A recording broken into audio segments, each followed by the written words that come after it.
بسم الله الرحمن الرحیم. ګرانو کتونکو خوږو اوریدونکو جلبل اشنغرې را سره دی چرته چې او څنګه چې تاسو ته پته ده چې نن سبا د پښتو شاعري د عشق او محبت او دغه خالونو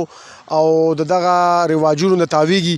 دلته کې جلبل اشنغري صاحب یو نظم لیکلی دی خپلې لور ته او دغه نظم یې د خپل د لور د واده په موقع باندې هغې له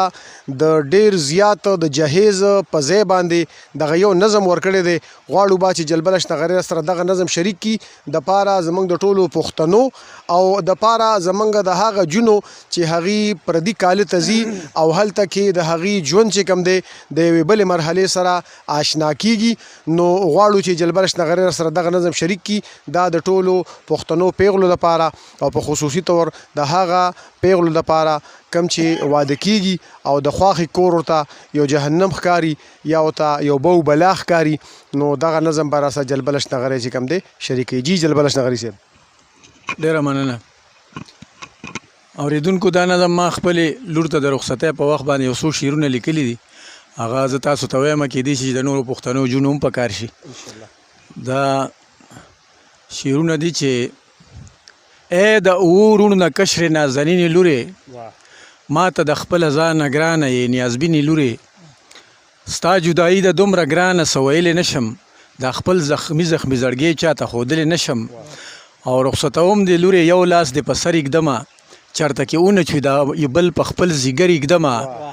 او ته رانه بیله شوې څه چل دې ماله خوب نه راځي د کور ماحول بدل دې ماله خوب نه راځي خو هیڅ پکې نه کېږي قانون د خدای رسول دی لورې مونږ په ایمان راوړې مونږ ته قبول دی لورې او ته راته غوږ ونیسه زه یو څو خبرې کوم تا ته د ننګ پت او غیرت پښتو خبرې کوم دا که په نوم باندې ستا خواښې ده نو ترور دې هم ده د مور دې خور ده نو په بله معنا مور دې هم ده دې په خپل ژوند کې ډېرې سختې تکلیفونه تیر کړل هم یې په زړه د خلکو رنګ پیغورونه تیر کړل او دا چې خپنه کې د مور په شان خدمت یې وکړه په غیرتیانو زه مین یم عزت یې وکړه دا به د خپلې لور په شان تا ضرور وګڼي ته چې دا مور وګڼي دا به دې هم لور وګڼي او تا سره نورې په دې کور کې هم ملګرې به وي ته به خپل ژوند تېروي رنګ په رنګ خبرې به وي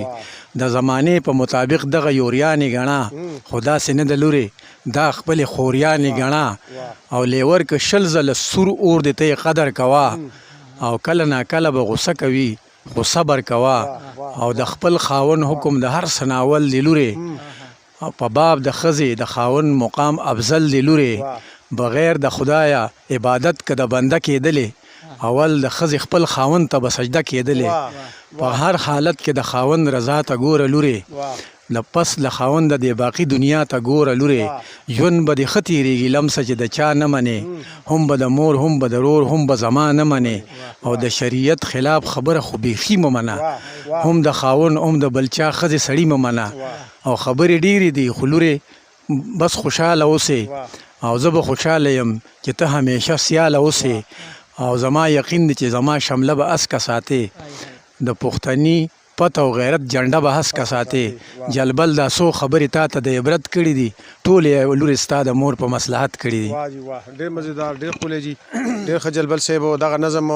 د پښتو په تانیسي شاعرۍ کې هم یو ګټوره اضافه ده. جلبل اشنغري دې راته ژوندی وي کور دې ودان وي. د